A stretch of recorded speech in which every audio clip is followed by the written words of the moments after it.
నచికేతుని యొక్క ప్రశ్నకి సమాధానంగా యమధర్మరాజు ఆత్మను గురించి సూటిగా తెలియజేస్తూ ఉన్నాడు. అలా సూటిగా తెలియజేస్తున్నటువంటి మంత్రాల్లో కూడా అత్యంత నిగూఢంగా ఉన్నటువంటి మంత్రాలు కొన్ని ఉన్నాయి. అందులో ఈ 8వ మంత్రం కూడా ఒకటి. 8వ మంత్రం ఏం చెబుతున్నదో ఒకసారి చూద్దాం. అరణ్యోర్నిహితో జాతవేదా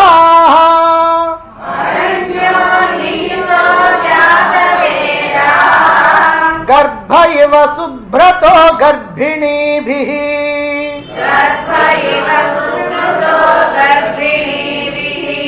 దివే దివే ఈఢ్యో జాగృవృద్ధిః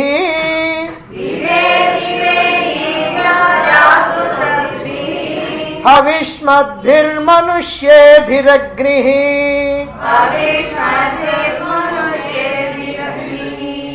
గర్భిణీభిః గర్భిణీ స్త్రీల చేత సుభృతః జాగ్రత్తగా పోషించబడినటువంటి గర్భ ఇవ గర్భంలాగా గర్భిణీ స్త్రీలు తమ యొక్క గర్భాన్ని చాలా జాగ్రత్తగా పోషించుకుంటూ ఉంటారు. ఎందుకనంటే ఏ రకమైనటువంటి దెబ్బ తగలకూడదు, ఏ రకమైనటువంటి ఇబ్బంది కలగకూడదు. కాబట్టి ఆ గర్భిణీ స్త్రీలు తమ యొక్క గర్భాన్ని చాలా జాగ్రత్తగా పోషించుకుంటూ ఉంటారు. అదేవిధంగా అరణ్యోహో 2 అరణుల మధ్య నిహిత దాగి ఉన్నటువంటి జాతవేద అగ్నిని, అరణుల మధ్య దాగి ఉన్నటువంటి అగ్నిని జాగృవద్భిః ప్రేరేపణ చేసి, ఆ అరణిలో ఉన్నటువంటి అగ్నిని ప్రేరేపణ చేసి హవిష్మద్భిః హవిస్సుల చేత పోషించేటువంటి మనుష్యేభిః మనుష్యుల చేత. మనుష్యులంటే సాధారణ మనుష్యులు కాదు, అదిగో దేవతలకి అగ్ని ద్వారా ఆహుతులు సమర్పించాలనుకునేటువంటి పుణ్యాత్ములైనటువంటి మనుష్యుల చేత దివే దివే ప్రతిరోజు కూడా అగ్ని ఈడ్యః అగ్ని పూజింపబడుతున్నది. ఏ తత్వై తత్ ఇదే నిశ్చయంగా నీవు అడిగినటువంటి ఆత్మ. ఒక్కసారి జాగ్రత్తగా ఈ మంత్రాన్ని గనక మనం భావాన్ని పరిశీలించినట్లయితే ఎవరికైనా సరే ఓ సందేహం మాత్రం రాక మానదు. ఏమిక్కడ చెప్పారు? గర్భిణీ స్త్రీల చేత తమ యొక్క గర్భం ఏ రకంగా అయితే జాగ్రత్తగా పోషింపబడుతూ ఉన్నదో అదే ప్రకారంగా అరణుల మధ్యలో చిక్కినటువంటి అగ్నిని, అరణుల మధ్యలో దాగి ఉన్నటువంటి అగ్నిని హోమక్రియ చేసేటువంటి మనుష్యుల చేత ప్రేరేపణ చేసి దానిని హవిస్సుల చేత పోషిస్తూ ఉంటారు. అంటే ఆ అగ్నిని మథనం చేసి, అగ్ని మథనం చేసిన తర్వాత ఆ అగ్నిని హోమకుండంలో ఉంచి, ఆ హోమకుండంలో ఉంచినటువంటి అగ్నిని దాన్ని ఆరకుండా పోషించాలి. దేంతో పోషిస్తారు? హవిస్సుల చేత. అంటే ఆజ్యం, నెయ్యి, ఆవు నెయ్యి చేత దాన్ని ఆరకుండా అలా పోషిస్తూ ఉండాలి. అలా పోషిస్తారు. ఇలా ప్రతిరోజు కూడా అగ్ని పూజింపబడుతూ ఉన్నది. ఇది చెప్పింది. చెప్పి చివరికి ఏమంటున్నాడు? ఇదే నీవు అడిగినటువంటి ఆత్మ అన్నాడు. ఎక్కడన్నా ఇక్కడ ఆత్మను గురించి ఏమైనా చెప్పారా? ఒక్క మాట అన్నా ఎక్కడైనా ఆత్మ అనేటువంటి మాట వచ్చిందా? ఆత్మను గురించి చెప్పటం ఏమైనా ఉందా? ఇక్కడ ఏమున్నాయి? 2 ఉపమానాలు ఉన్నాయి. లేదా ఒకటి ఉపమానం, ఒకటి ఉపమేయం అని అనుకోవచ్చు. ఏమిటి ఇక్కడ చెప్పింది? ఏమిటనంటే అరణుల మధ్య దాగినటువంటి అగ్నిని బాగా ప్రేరేపించి దాన్ని హవిస్సుల చేత పోషిస్తూ ఉంటారు. ఇలా అగ్ని పోషింపబడుతూ ఉంది అనే మాట చెప్పారు. దానికి ఉదాహరణ ఏం చెప్పారంటే గర్భిణీ స్త్రీలు ఎట్లయితే గర్భాన్ని పోషించుకుంటూ ఉంటారో అట్లాగా అని. అంతే తప్ప ఇక్కడ ఆత్మని గురించి ఒక్క మాట కూడా మాట్లాడాల. కానీ చివరిలో ఏమన్నాడు యమధర్మరాజు? ఇక్కడ ఏ తత్వై తత్ ఇదే నీవు అడిగినటువంటి ఆత్మ అన్నాడు. ఎక్కడా ఆత్మ సంగతి లేకుండా ఇదే నువ్వు అడిగినటువంటి ఆత్మ అంటున్నాడు. దీన్ని బట్టి మనకు అర్థమవుద్ది అంటే ఈ మంత్రం డైరెక్ట్గా ఏమీ చెప్పలేదు, మరి ఇండైరెక్ట్గా పరోక్షంగా దీన్ని మనం అర్థం చేసుకోవాల్సినటువంటి అవసరం ఉంది. అందుకనే ఉపనిషత్తుల్లో ఇలాంటి వాటిని అత్యంత నిగూఢమైనటువంటి మంత్రాలు అంటారు. ఈ మంత్రాలని అవగాహన చేసుకోవాలంటే సమర్థులైనటువంటి గురువుల ద్వారా తెలుసుకోవాల్సిందే తప్ప ఎవరంతట వాళ్ళుగా దీని యొక్క భావాన్ని తెలుసుకోవటం అసాధ్యమైనటువంటి విషయం. హోమం చేసేటప్పుడు అగ్నిని బొగ్గులతోటో అగ్గిపెట్టెలతోటో వెలిగించరు. హోమగుండంలో హోమాగ్ని ప్రజ్వలింపజేయాలి అని అంటే, హోమాగ్ని అక్కడ ఉండాలి అని అంటే ఆ అగ్నిని అగ్గిపుల్లలతో వెలిగించరు, లేదా బొగ్గులు కానీ ఏమన్నా వేసి దాన్ని వెలిగించరు. మరి ఏం చేస్తారు? అరణి, అగ్ని మథనం చేయటానికి అరణి అని ఉంటుంది. అరణి ఏమిటండి? ఈ కాలంలో అరణి అంటే ఏమిటో చాలామందికి తెలియదు, హోమం చేసేటువంటి వాళ్ళకు కూడా తెలియదు. ఏమిటనంటే ఒక కొయ్య గిన్నె ఉంటుంది, ఇంకొక గిన్నె ఏమో పైన ఉంటుంది, అంటే అదేమో బార్లు ఇచ్చినట్టుగా ఉంటుంది, ఇదేమో వెల్లికలు ఉంటుంది. ఈ రెండింటి మధ్య ఒక కొయ్యతో తయారు చేసినటువంటి ఒక చిన్న కర్రపుల్లలాగా ఉంటుంది. ఇప్పుడు ఈ అడుగునున్నటువంటి అరణి, దీన్ని ఈ కొయ్య గిన్నెని అరణి అంటారు. ఈ అరణికి మధ్యలో రంధ్రం ఉంటుంది. ఈ రంధ్రంలోకి ఆ కర్రపుల్ల, ఆ కొయ్యతో చేసినటువంటి కొయ్య పుల్ల పోద్ది. ఆ పైన ఉన్నటువంటి అరణి ఉండే దానికేమో ఆ కొయ్య పుల్లని బిగిచ్చేస్తారు. అంటే ఒకటి మాత్రమే ఖాళీగా ఉంటుంది అనమాట, అంటే ఆ రంధ్రంలో తిరుగుతూ ఉంటుంది, ఇదేమో అలా బిగిసిపోయే ఉంటుంది. ఇప్పుడు ఏం చేస్తారనంటే, మనం చల్ల చేయటానికి కవ్వం, మజ్జిగ చేసుకోవటానికి కవ్వం ఎలా ఉంటుందో ఆ కవ్వంలాగా దీన్ని ఉపయోగిస్తారు. ఈ కొయ్య పుల్లని ఉపయోగించి అలా మథనం చేయాలి, అగ్ని మథనం చేయాలి. ఆ చేసేటప్పుడు ఏం చేస్తారంటే అడుగునున్నటువంటి ఆ కొయ్య గిన్నెలో దూది పెడతారు. దూది పెట్టిన తర్వాత బాగా ఈ రాపిడి చేస్తూ ఉంటే, అగ్ని మథనం చేస్తూ ఉంటే ఏమవుతుందంటే ఈ కొయ్య పుల్లకి ఆ అడుగునున్నటువంటి అరణికి ఈ రెండిటికి కూడా రాపిడి ఎక్కువగా జరిగి అక్కడ ఆ నిప్పు రవ్వలు లేస్తాయి. ఆ లేసినటువంటి నిప్పు రవ్వలతో అక్కడ ఉన్నటువంటి దూది ముట్టుకుంటుంది. ముట్టుకున్న తర్వాత ఆ అగ్ని అలా బొగ్గున మండుద్ది. మండిన తర్వాత దాన్ని తీసుకొచ్చి హోమగుండంలో ఉంచుతారు. దీన్ని అగ్నిమథనం అంటారు. అంటే హోమం చేసేటప్పుడు ఇలా అగ్నిమథనం చేసేవాళ్ళు పూర్వకాలంలో. ఇది కాస్త కష్టసాధ్యమైనటువంటిది, చాలాసేపు పట్టేటువంటి కార్యక్రమం. ఎందుకనంటే ఆ రెండిటికి రాపిడి జరిగి నిప్పు రవ్వలేసేదాకా దాన్ని ఎట్లాగా మథనం చేస్తూ ఉండాల్సినటువంటి అవసరం ఉందన్నమాట. అంటే ఈ ప్రకారంగా పూర్వకాలంలో అగ్నిని ప్రతిరోజు కూడా గృహస్థులైనటువంటి వాళ్ళు ఈ అగ్నిని మథనం చేసి అరణిలో నుంచి ఆ అగ్నిని పుట్టించి ఆ అగ్నిని అలా ఒక చోట ఉంచి పూజిస్తూ ఉంటారు. అగ్నిని పూజిస్తూ ఉండేవాళ్ళు. ఇది చాలా కష్టంతో కూడుకున్నటువంటి పని గనక ఈ రోజుల్లో ఏం చేశారంటే దాదాపుగా ఆ హోమక్రియ కాకుండా దానికి బదులుగా పూజా కార్యక్రమాలు ప్రారంభం చేస్తున్నారు. అయితే పూజా కార్యక్రమాలు ఎన్ని చేసినా అది హోమంతో సమానం కాదు. కారణం ఏమిటంటే సకల దేవతల్ని తృప్తిపరిచేటువంటి అత్యద్భుతమైనటువంటి ప్రక్రియ హోమ ప్రక్రియ. కానీ అదే పూజా విధానంలో ఏం చేస్తాము, ఏదో ఒక పటాన్ని, ఏదో ఒక విగ్రహాన్ని, మనకి ఇష్టదైవాన్ని ఎదురుగా పెట్టుకొని ఆ దైవానికి పూలతోటి మనం పూజ చేస్తూ ఉంటాం, నైవేద్యాలు సమర్పిస్తూ ఉంటాం. సరే, ఒకటేం కర్మ అంటే 2-3 పెట్టుకుంటామంటే కొంతమంది 2-3 కూడా పెట్టుకుంటారు, కానీ దృష్టి మాత్రం ఎక్కడో ఒక దాని మీద ఉంటుంది. అయితే హోమంలో మాత్రం అట్లా కాదు. ఈ హోమంలో ఏమిటంటే ఆ అగ్ని 7 నాలుకలు చాపుకొని అట్లా పైకి లేస్తూ ఉంటుంది. అట్లా ఎప్పుడైతే లేచిందో ఈ అగ్నిలో మనం ఆహుతులు సమర్పిస్తూ ఉంటాం, అలాగనే ఆజ్యం పోస్తూ ఉంటాం, నెయ్యి పోస్తూ ఉంటాం. ఈ ఆహుతులు, ఈ నెయ్యి ఇవి తాగుతూ ఈ ఆహుతుల్ని స్వీకరిస్తూ అగ్ని ప్రజ్వలిస్తూ ఉంటుంది. ఈ ప్రజ్వలించేటువంటి అగ్ని మనం ఏ దేవత పేరు చెప్పి ఈ ఆజ్యాన్ని పోస్తామో, ఈ ఆహుతులు ఇస్తామో ఆ దేవతకి ఈ అగ్ని మనం ఇచ్చినటువంటి ఆహుతుల్ని చేరుస్తుంది.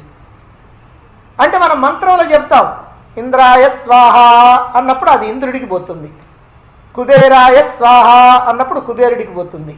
ఇలా ఏ దేవత పేరు చెప్పి మనం ఆ ఆహుతులు సమర్పిస్తామో ఆ దేవతకి అందించేటువంటి మీడియేటర్, పోస్ట్ మ్యాన్ ఈ అగ్నిదేవుడు. కాబట్టి అగ్నిదేవుడి ద్వారానే ఇస్తాం. అగ్నిదేవుడి ద్వారా ఎందుకంటే ఇంకో దేవుడిని మనం ఎన్నుకోకూడదంటే అగ్నిదేవుడు మాత్రమే అలా పైకి లేస్తూ ఉంటాడు. మిగిలిన దేవుళ్ళు అట్లా అగ్ని మాత్రమే అట్లా పైకి లేస్తూ ఉంటాడు. మనం ఇచ్చిన కొద్దీ, ఆహుతులు ఇచ్చిన కొద్దీ అది ఇంకా ఇంకా ఇంకా ప్రజ్వలిస్తూ ఉంటుందన్నమాట.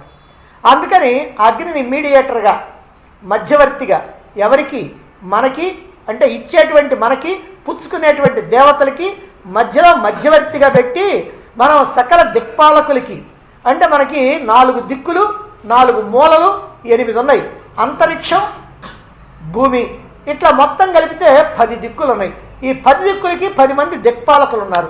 ఈ దిక్పాలకులకి, సకల దేవతలకి, మనం ఇంకా ఎవరెవరికైతే ఇవ్వాలనుకున్నామో ఆయా దేవతలకి అందరికీ కూడా ఆహుతులు సమర్పించేటువంటి అత్యద్భుతమైనటువంటి ప్రక్రియ ఈ హోమ ప్రక్రియ. అందువల్ల ఈ హోమం అనేటువంటిది పూర్వకాలంలో చాలా ఖచ్చితంగా పాటించేటువంటి వాళ్ళు. అంతేకాదు, ఎవరి ఇంటైతే నిత్యము అగ్నిహోత్రం వెలుగుతూ ఉంటుందో వాళ్ళని నిత్యాగ్నిహోత్రులు అనేటువంటి పేరుతో పిలుస్తూ ఉంటారన్నమాట. అంటే నిత్యము అగ్ని ప్రజ్వరులుతూ, ఆ అగ్నిని పూజిస్తూ, ఆ అగ్ని ద్వారా ఆహుతులు సమర్పిస్తూ గనక ఉన్నట్లయితే అటువంటి వాళ్ళని నిత్యాగ్నిహోత్రులు అంటారు. పూర్వకాలంలో ప్రతి ఇంట కూడా గృహస్థులైనటువంటి వాళ్ళు చాలామంది ఇలా నిత్యాగ్నిహోత్రులుగా ఉండి ఈ అగ్ని పూజ లేదా అగ్ని చయనం చేస్తూ సకల దేవతల్ని కూడా తృప్తిపరుస్తూ ఉండేవాళ్ళు. ఎందుకు ఇలా తృప్తిపరుస్తారు అని అంటే, దేవతలేమో మనకు కొన్ని ఇస్తున్నారు, దానికి ప్రతిగా మనం దేవతలకి ఇవ్వాలి. అయితే మనం ముందిచ్చి మనం ఏదో కోరిక కోరుకోవటంలా, ముందు కనుక ఇచ్చి కోరిక కోరుకుంటే మనం ఏదో జీతం ఇచ్చి వాళ్ళని గుమస్తాలుగా భావించినట్టు. కానీ అట్లా కాదు, నువ్వు ఇచ్చినా ఇవ్వకపోయినా దేవతలు మాత్రం నీకు ఇస్తారు. ఏమిస్తున్నారు? వర్షం మనకు వస్తున్నది, సూర్యుడి ద్వారా వెలుగు వస్తున్నది, చంద్రుడి ద్వారా వెన్నెల వస్తున్నది, మరి భూమి ద్వారా ఆహారం వస్తూ ఉన్నది, చెట్ల ద్వారా ప్రాణవాయువు వస్తూ ఉన్నది. ఇలా ప్రకృతిలో ప్రతిదీ కూడా మనకి కావాల్సినటువంటి వాటన్నిటిని కూడా ఇస్తున్నది. దప్పిక తీర్చడానికి నీరు వస్తున్నది, మరి ఆకలి తీర్చడానికి ఆహారం వస్తున్నది. తిన్న ఆహారాన్ని అరిగించడం కూడా దేవతల యొక్క పని. కాబట్టి ఇట్లా తిన్న ఆహారాన్ని అరిగించడం జరుగుతూ ఉన్నది. ఇలా ప్రతి మానవుడికి కూడా మనం ఏమి డబ్బు ఖర్చు పెట్టకుండా, ఇప్పుడు ఇక్కడ కనుకైతే మనం ఏం చేస్తున్నాం, మనకి వెలుగు కావాలనుకోండి, అదిగో కరెంటు వాడుకుంటున్నాం. పూర్వకాలంలో అయితే దీపాలు వాడుకునేవాడు. దీపాలు వాడుకోవాలంటే దాంట్లో నూనె పోయాలా, ఒత్తి వేయాలా, అలాగనే దీపం అనేటువంటిది లేదా ప్రమిద అనేటువంటిది ఉండాలి. మరి ఈ కాలంలో కనుకైతే కరెంట్ అంటే ఊరికినే ఉందా? కరెంట్ అంటే మనకి నెల నెల బిల్లు వచ్చింది. పూర్వకాలంలో అయితే ఏ నెల కాల్చుకున్న బిల్లు ఆ నెల వస్తుంది. ఇప్పుడు కనుకైతే అంతకుముందు ఎప్పుడో 3 ఏళ్ళ నాడు కాల్చింది, 4 ఏళ్ళ నాడు కాల్చిన బిల్లులు కూడా ఇప్పుడే కలిపి దాంట్లో ఎక్స్ట్రాలు కలిపి ఇప్పుడు వస్తూ ఉన్నాయి అన్నమాట. ఇంత చక్కగా ముచ్చటగా మనకి అందిస్తూ ఉన్నారు ఈ కరెంటు కనుకైతే. మరైతే ఏం డబ్బు తీసుకుంటున్నాడు సూర్య భగవానుడు? ఉదయం నిద్ర లేచిన దగ్గర నుంచి రాత్రి సాయంత్రం అయ్యేదాకా, సూర్యాస్తమయ్యేదాకా నిరంతరము కూడా వెలుగునిస్తున్నాడే. ఇదిగో వీడు కోటీశ్వరుడు, వీడికి ఇద్దాం, వీడు మంచోడు కాదు వీడికి ఇయ్యొద్దు అనుకున్నాడా? వీడు నా భక్తుడు, వీడికి ఇద్దాం, వీడు నా భక్తుడు కాదు వీడికి వద్దులేమనుకున్నాడా? అలా ఏమనుకోవట్లా, అందరికి ఇస్తున్నాడు. వాళ్ళు తెలివిగల వాళ్ళైనా, తెలివి తక్కువ వాళ్ళైనా, భక్తులైనా, లేదా శత్రువులైనా, నాస్తికులైనా, ఎలాంటి వాళ్ళైనా సరే ఏ సంబంధం లేకుండా అందరికీ కూడా కావాల్సినటువంటి వెలుగునిచ్చేటువంటి వాడు సూర్యుడు. అలాగనే భూమి అందరికీ ఆధారంగా ఉన్నది. మనం కూర్చోటానికి ఆధారంగా ఉన్నటువంటిది భూమి, మనం నడవాలంటే కూడా ఆధారంగా ఉన్నటువంటిది భూమి, అలాగే మనకు ఆహారాన్ని ఇచ్చేటువంటిది భూమి. కాబట్టి ఇలా అన్నీ కూడా అందరికీ వస్తూ ఉన్నాయి. అట్లానే వర్షం, ఈ వర్షం ద్వారా మనకి తాగటానికి నీరు వస్తూ ఉంది, పంట పొలాలకి నీరు వస్తూ ఉంది. కానీ ఆ వచ్చినటువంటి వర్షం ద్వారా వచ్చినటువంటి నీటిని మన పంట పొలాలకు ఇవ్వాలంటే వాళ్ళకి పన్ను కట్టాలి, లేదా మన ఇంట్లోకి రావాలంటే అదిగో వాళ్ళకి డబ్బులు కట్టాలి. ఈ ప్రకారంగా ఇక్కడ వాళ్ళు వసూలు చేస్తున్నారు, కానీ ఆ దేవతలు మాత్రం మన దగ్గర ఏమీ వసూలు చేయటంలా. మరి నిజంగా ఎంత మనకి మేలు చేస్తున్నారు దేవతలంతా కూడా ఆలోచించండి ఒక్కసారి.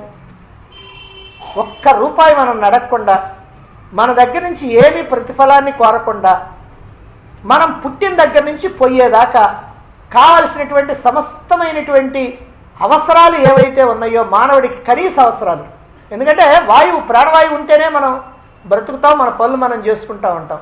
ఆహారం కావాలా, నీరు కావాలా, మరి ఇలాంటి వెలుతురు కావాలా, ఇలాంటివన్నీ కూడా మనకి ఇస్తున్నారు కదా. వాళ్ళకి మనం ఏం చేస్తున్నాం? ఏమీ చేయట్లేదు. ఏ రకంగా వాళ్ళ యొక్క రుణం మనం తీర్చుకుంటాం? దేవ రుణం, దేవతలకి రుణం, రుణపడి ఉన్నాం మనం అందరం. వాళ్ళ దగ్గర నుంచి అన్ని పుచ్చుకుంటున్నాం కదా. అందుకని ఆ రుణం తీర్చుకోవటం మానవుడిగా జన్మించినటువంటి ప్రతి వ్యక్తి యొక్క తప్పనిసరి అవసరం. మానవుడిగా పుట్టిన ప్రతివాడు కూడా తప్పనిసరిగా ఈ దేవ రుణాన్ని తీర్చుకోవాలి. ఇదే మొట్టమొదటి రుణం, దేవ రుణం. రెండోది ఋషి రుణం, మూడోది పితృ రుణం, నాలుగోది మనుష్య రుణం, ఐదోది భూత రుణం. ఈ 5 రుణాలు, ఈ 5 అప్పులతోటి మనం ఈ లోకంలో బ్రతుకుతా ఉన్నాం. 5గురికి బాకీ పడి బతుకుతా ఉన్నాం. కాబట్టి ఈ దేవతలకు రుణం తీర్చుకునేది ఎట్లా అని అంటే, ఈ హోమక్రియ ద్వారా అగ్నిని ప్రజ్వలింపజేసి అగ్నిలో ఆహుతులు సమర్పించడం ద్వారా ఆ దేవతల్ని మనం తృప్తిపరచవలసినటువంటి అవసరం ఉంది. కాబట్టి ఈ హోమక్రియను గురించి ఇక్కడ మనకి తెలియజేస్తూ ఉన్నారు. ఏమని తెలియజేస్తున్నారు? ఈ అగ్ని చయనం, ఈ అగ్ని విద్య లేదా ఈ అగ్నిని ఏ ప్రకారంగా ప్రజ్వలించి నిత్యము కూడా ప్రతి ఇంటిలో కూడా ఈ అగ్నిహోత్రాన్ని వెలిగించి ఈ ఆహుతులు సమర్పించడం అనేటువంటిది ఏదైతే ఉందో అది ఆ ఇంటికి, ఆ వ్యక్తులకి శుభాన్ని కలిగిస్తుంది. కారణం ఏమిటి? అది దేవతలు మనకి ఇస్తూ ఉన్నటువంటిది. దేవతలు కూడా మన దగ్గర నుంచి ఆహుతులు పుచ్చుకున్నందుకు వాళ్ళు కూడా నేను ఇచ్చినటువంటి దానికి ప్రతిగా వీళ్ళు ఇస్తున్నారు, నేను కూడా ఆనందంగా వీళ్ళకి ఇవ్వాలి అనేటువంటి భావన ఉంటుంది. కాబట్టి అలాంటి భావనతో ఆ దేవతల యొక్క అనుగ్రహాన్ని పొందటానికి బాగా ఉపయోగపడేటువంటిది ఈ అగ్ని, ఆ అగ్ని పూజ, ఆ అగ్నిని వెలిగించడం అనేటువంటిది. మరి ఈ అగ్ని చయనాన్ని, ఈ అగ్నిని వెలిగించి మరి దేవతల యొక్క రుణాన్ని తీర్చుకోవటాన్ని అర్థం చేసుకోవటం కోసమే ఇక్కడ గర్భిణీ స్త్రీల యొక్క గర్భంలాగా ఈ అగ్నిని మనం పూజించాలి అని మనం చక్కగా ఈ మంత్రం ద్వారా మనకి తెలియజేస్తూ ఉన్నారు. ఏమిటి దానికి దీనికి సంబంధం అండి అంటే, అరణులలో అగ్ని దాగి ఉన్నట్టుగా, మన అరణి ఇందా చెప్పుకున్నాం, అరణి అగ్నిలాగా ఉంటుందని. ఆ అరణిలో అగ్ని దాగి ఉన్నట్లుగా గర్భిణీ స్త్రీ యొక్క గర్భంలో శిశువు దాగి ఉన్నాడు.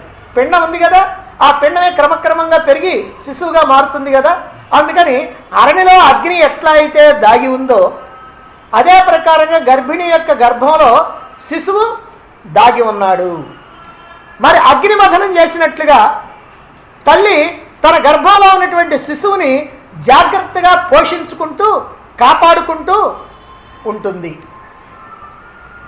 అలాగనే ప్రజ్వరిల్లినటువంటి అగ్నిని, ఈ అగ్ని ఎప్పుడైతే బాగా మథనం చేస్తే అగ్ని బయటకు వచ్చిందో ఆ ప్రజ్వలించినటువంటి అగ్నిని హోమగుండంలో ఉంచి సమిధలతోటి ఆజ్యంతో పోషించి ఆరిపోకుండా దాన్ని మనం ఎట్లయితే నిలుపుతామో అలా నిలిపినట్టుగా గర్భం నుంచి బయటపడినటువంటి శిశువుని తల్లిదండ్రులు ఆహారాన్ని ఇచ్చి అవసరాలను తీర్చి వాళ్ళని అట్లా పోషించుకుంటూ రావాలి, పోషించుకుంటూ వస్తారు. అందుకని దానికి దీనికి పోలికని పెట్టి చెప్పారు.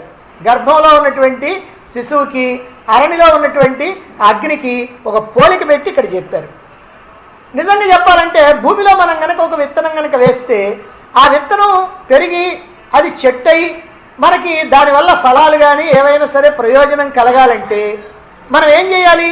ఆ భూమిలో నాటినటువంటి విత్తనాన్ని చక్కగా పోషించాలి.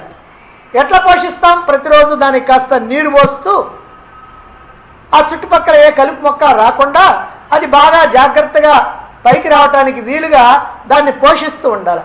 అదే ప్రకారంగా భూమిలో ఉన్నటువంటి విత్తనాన్ని ఎట్లా అయితే పోషించాలనో అదే ప్రకారంగా గర్భిణీ స్త్రీ గర్భంలో ఉన్నటువంటి శిశువును కూడా జాగ్రత్తగా పోషించాలి. అంటే ఆ శిశువుకు కావాల్సినటువంటి ఆహారాన్ని అందించాలి. తాను తీసుకునేటువంటి ఆహారం ద్వారానే ఆ శిశువుకి అందాలి, అంతేగాని ఆ శిశువుకి డైరెక్ట్గా మనం ఆహారం ఇవ్వడానికి వల్ల కాదు. కాబట్టి ఇలా భూమిలో ఉన్నటువంటి విత్తనం గర్భిణీ స్త్రీ గర్భంలో ఉన్నటువంటి శిశువు. ఇక విత్తనం పైకి వచ్చిన తర్వాత అది మొక్కగాయి, ఆ తర్వాత చెట్టుగాయి, ఆ తర్వాత ఆకులు, మరి కాండం, పూలు, కాయలు ఎట్లా అయితే వస్తూ ఉంటాయో అలా రావటానికి ఎట్లయితే బాగా దాన్ని పోషించాలనో అదే ప్రకారంగా గర్భం నుంచి బయటపడినటువంటి శిశువుని వాడికి కావాల్సినటువంటి పాలిచ్చి, ఆహారాన్ని ఇచ్చి, అలాగనే అవసరాలు తీర్చి తల్లిదండ్రులు ఇద్దరు కూడా చక్కగా పోషించి వాడిని పెంచి పెద్ద చేయాలి. అక్కడ మొక్కని, ఇక్కడేమో శిశువుని, అక్కడేమో విత్తనాన్ని, ఇక్కడేమో గర్భంలో ఉన్నటువంటి పిండాన్ని. మరి ఈ ప్రకారంగా ఈ ఉదాహరణలు మాత్రమే చెప్పుకున్నారు ఇక్కడ. అయితే ఈ ఉదాహరణలు ఎందుకు చెప్పినట్టు, ఈ క్వశ్చన్ మనం వేసుకుంటే ఈ మంత్రానికి అర్థం తెలుస్తుంది. ఈ క్వశ్చన్ మనం వేసుకోకపోతే మనకి ఏమీ తెలియదు. ఎందుకనంటే ఈ ఉపమానాలు రెండూ చెప్పి యమధర్మరాజు ఏమంటున్నా అంటే, ఓ నచికేత, ఇదే నువ్వు అడిగినటువంటి ఆత్మ అన్నాడు. ఇక్కడ ఎక్కడన్నా ఆత్మను గురించి చెప్పడం ఏమైనా ఉందా? అస్సలు ఆత్మను గురించి చెప్పలేదు. మరైతే ఎందుకని ఇట్లా చెప్పి ఊరుకున్నాడు? ఇది ఉపనిషత్తుల శైలి. ఉపనిషత్తులు ఎలా ఉంటాయనంటే, మహాత్ములైనటువంటి వాళ్ళు తాము దర్శించినటువంటి మంత్రాలని తమ దగ్గర ఉన్నటువంటి శిష్యులకి చెప్పేవారు. ఆ చెప్పేటప్పుడు ఎక్కువ మాటలు చెప్పరు, ఎక్కువ మాటలు చెప్పకుండా తక్కువ మాటల్లో వాళ్ళు దర్శించినటువంటి దాన్ని చెప్పేవాళ్ళు. ఇప్పుడైతే చాలా మాటలు చెప్తే కానీ మనకు అర్థం కాదు, అందుకని అలా చెప్పాల్సి వస్తూ ఉంది. పూర్వకాలంలో అట్లా అక్కర్లా, ఎందుకంటే బుద్ధి బాగా బ్రహ్మాండంగా బుద్ధి ప్రకాశిస్తూ ఉండేటువంటి వాళ్ళు అనమాట. మరి ఏమిటో ఇప్పుడు మనం తెలుసుకోవాలంటే, ప్రతి మనిషిలో కూడా సత్వ రజస్ తమో గుణాలు ఉన్నాయని నిన్నటి మంత్రంలో మనం చెప్పుకున్నాం. ప్రతి వ్యక్తిలో కూడా సత్వ రజస్ తమో గుణాలు ఉన్నాయి. అందుకనే లోకంలో ఉన్నటువంటి మానవులందరినీ స్త్రీలు అంటారు, పరమాత్మనేమో పురుషుడు అంటారు. అదేమిటండి స్త్రీలు అంటున్నారు, నేను పురుషుడిని కదంటే ఏం కాదు, ఇక్కడ అందరూ స్త్రీలే. స్త్రీ అనేటువంటి పదంలో ఏమున్నాయి? సకారం, తకారం, రకారం ఉన్నాయి. సకారం అంటే సత్వగుణం, తకారం అంటే తమోగుణం, రకారం అంటే రజోగుణం. అంటే ఈ మూడు గుణాలు ఉన్నాయి కాబట్టి స్త్రీ. పురుషుడెవరు? దీనికన్నా వేరైనటువంటి వాడు, అంటే ఈ మూడు గుణాలు లేనటువంటి వాడు, గుణరహితుడైనటువంటి వాడు. గుణాలతో కూడుకున్నటువంటి వాళ్ళు స్త్రీలు, గుణరహితుడైనటువంటి వాడు పురుషుడు. అందువల్ల మన అందరిలో కూడా మూడు గుణాలు ఉన్నాయి. ఎప్పుడైతే మనలో ఉన్నటువంటి మూడు గుణాలని మనం తొలగించుకుంటామో, ముందు తమో గుణాన్ని, తర్వాత రజో గుణాన్ని, చివరికి సత్వంలో నిలిచి సత్వాన్ని కూడా తొలగించుకొని ఎప్పుడైతే మనం శుద్ధ సత్వంలో నిలబడతామో అప్పుడు మనం కూడా పురుషులు అవుతాం, అంటే పరమాత్మ అవుతాం. అప్పటిదాకా మనం కాస్త ఇదిగో జీవుడిగానే మనం ఉంటాం అన్నమాట. అయితే మరి మూడు గుణాలు మనలో ఉన్నాయి కదా, ఎవరైతే తనలో ఉన్నటువంటి ఈ మూడు గుణాలని, అంటే ఈ సత్వరజస్తమో గుణాలు మూడింటిని కూడా ప్రయత్నించి తీవ్రమైనటువంటి ప్రయత్నంతో ఈ తమోగుణ రజోగుణాలను తొలగించుకొని సత్వగుణంలో నిలిచి ఉంటారో, అదిగో అటువంటి వాళ్ళనే అతిథిర్దేవతామయి అన్న. అతిథిర్దేవతామయి నిన్న మంత్రంలో చెప్పుకున్నాం. అతిథి అనంటే రాక్షస ప్రవృత్తి లేనటువంటి, దేవతామయి దైవీ గుణాలు ఉన్నటువంటి. కాబట్టి రాక్షస ప్రవృత్తి లేకుండా దైవీ గుణాలు ఉన్నటువంటి వాడు అంటారు. ఎవరినంటారు? తమలో ఉన్నటువంటి సత్వరజస్తమో గుణాలు మూడింటిని కూడా ముందుగా కనీసం ఈ తమోగుణ రజోగుణాలను తొలగించుకొని సత్వంలో నిలిస్తే, ఆ సత్వంలో నిలిచినటువంటి వాడు పరమాత్మ వైపుకు తిరుగుతాడు, పరమాత్మ వైపుకు తిరిగినటువంటి వాడే గొప్ప సాధకుడు అవుతాడు. కాబట్టి ఆ సాధకుడిని ఇలా దైవీ గుణాలు కలిగినటువంటి వాడుగా చెప్పడం జరిగింది. మరి సత్వగుణాలు ఉన్నటువంటి వాళ్ళు కర్మల పట్ల ఆసక్తి చూపరు. నీలో సత్వగుణం ఉందా లేదా అని పరీక్షించుకోవాలని అనుకున్నావా? అది చేయాలి, ఇది చేయాలని పరుగులు తీయాలని నీకు ఉందా లేదా? అది ఒకసారి చూసుకో చాలు. పరుగులు తీయాలని ఉందా? నీలో సత్వగుణం కాదు, రజోగుణం ప్రబలంగా ఉంది. అలా లేదు, ప్రశాంతంగా ఉన్నావా? దేనికి చలించకుండా ఉన్నావా? ఏమి జరుగుద్దో జరగని, లెట్ హ్యాపెన్ వాట్ హ్యాపెన్స్ అని అనుకున్నావా? నీలో సత్వగుణం ఉన్నట్టు. అయితే తమోగుణం ఉన్నటువంటి వాడు కూడా ఇలా ప్రశాంతంగా ఉంటాడు. ఎందుకనంటే ఎవరో ఒకటి తెచ్చి పెడతాడులే, అప్పుడు దాకా మనం హాయిగా పడుకొని నిద్రపోదాం అనుకుంటాడు. వాడు కాదు, అంటే పరుగులు తీసేటువంటి మనస్సుని కట్టడి చేసి ఈ ప్రాపంచికమైనటువంటి వ్యవహారాల్లో నిమగ్నమై ఈ ప్రాపంచిక వ్యవహారాలే నాకు ప్రధానమని అనుకొని, ఇక్కడ ఉన్నటువంటి సుఖాలు భోగాలు కావాలనుకొని, ఈ ధనం కావాలనుకొని, ఈ ఇళ్ళు వాకిళ్ళు కావాలనుకొని, ఇంకా ఇక్కడ ఉన్నటువంటి వాటి మీద కోరికలతో అలా పరుగులు తీసేటువంటి వాళ్ళు ఎవరైతే ఉన్నారో వాళ్ళంతా రజోగుణంలో ఉన్నటువంటి వాళ్ళు. అలాంటి పరుగులు లేకుండా ఎవరైతే ప్రశాంతంగా ఉంటారో, కర్మల యందు ఆసక్తి లేకుండా ఎవరైతే ఉంటారో, అదిగో అటువంటి వాళ్ళని ఇక్కడ సత్వగుణంలో ఉన్నటువంటి వాళ్ళు అనేటువంటి విషయం మనం తెలుసుకోవచ్చు. మరి సత్వగుణంలో ఉండేటువంటి వాళ్ళు దేని యందు ఆసక్తి ఉంటుంది? కర్మల యందు ఆసక్తి ఉండదు. మరి దేని యందు ఆసక్తి ఉంటుంది? వీళ్ళకి జ్ఞానం పట్ల ఆసక్తి ఉంటుంది. ఎవరైతే సత్వగుణంలో ఉన్నారో వాళ్ళకి జ్ఞానం పట్ల, ఆత్మజ్ఞానం పట్ల, ఈ ఆత్మజ్ఞానాన్ని తెలుసుకోవాలని, ఈ శాస్త్రజ్ఞానాన్ని తెలుసుకోవాలనేటువంటి ఆసక్తి ఉంటుంది. అలా ఆసక్తి ఎవరిలో అయితే ఉందో, ఈ శాస్త్రజ్ఞానాన్ని తెలుసుకోవటం కోసం ఏ రకమైనటువంటి పరుగులు తీయకుండా మనస్సుని ప్రశాంతం చేసుకొని కూర్చుంటారో, అదిగో అటువంటి వాళ్ళంతా సత్వగుణంలో ఉన్నట్టుగా మనం తెలుసుకోవచ్చు. అదిగో అటువంటి వాళ్ళే తీవ్ర ముముక్షువులు, అంటే మోక్షం కావాలనేటువంటి కోరిక తీవ్రంగా ఉన్నటువంటి వాళ్ళు, వాళ్ళే తీవ్రమైనటువంటి సాధనలు చేసేటువంటి వారు. అదిగో అటువంటి సాధకుడిని గురించి ఇక్కడ చెప్తూ ఉన్నారు. కాకపోతే ఇక్కడ ఏం జరిగిందంటే, సాధకుడిని గురించి ఒక్క మాట కూడా చెప్పకుండా కేవలం ఉపమానాలు చెప్పి ఊరుకున్నారు. నిజంగా ఇక్కడ చెప్పింది ఆ తీవ్రమైనటువంటి మోక్షాపేక్ష కలిగినటువంటి సాధకుడిని గురించి. అయితే సాధకుడిని గురించి ఒక్క మాట చెప్పకుండా కేవలం ఉపమానాలు చెప్పి ఊరుకున్నారు. ఇక్కడ ఏమిటి దీని ఆంతర్యం అంటే, అయ్యా ఆ ఉపమానాలకి ఈ సాధకుడికి ఏమిటి సంబంధం ఉందో ఒకసారి చూడండి. సాధకుడైనటువంటి వాడు తనలో నిగూఢంగా దాగి ఉన్నటువంటి జ్ఞానం ఏదైతే ఉందో దాన్ని గుర్తించాలి.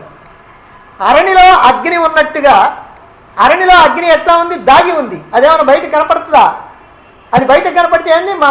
మండిపోతా ఉంటుందా? కొయ్యి ఇంకా ఉంటుందా? కాబట్టి అరణిలో అగ్ని దాగి ఉంది.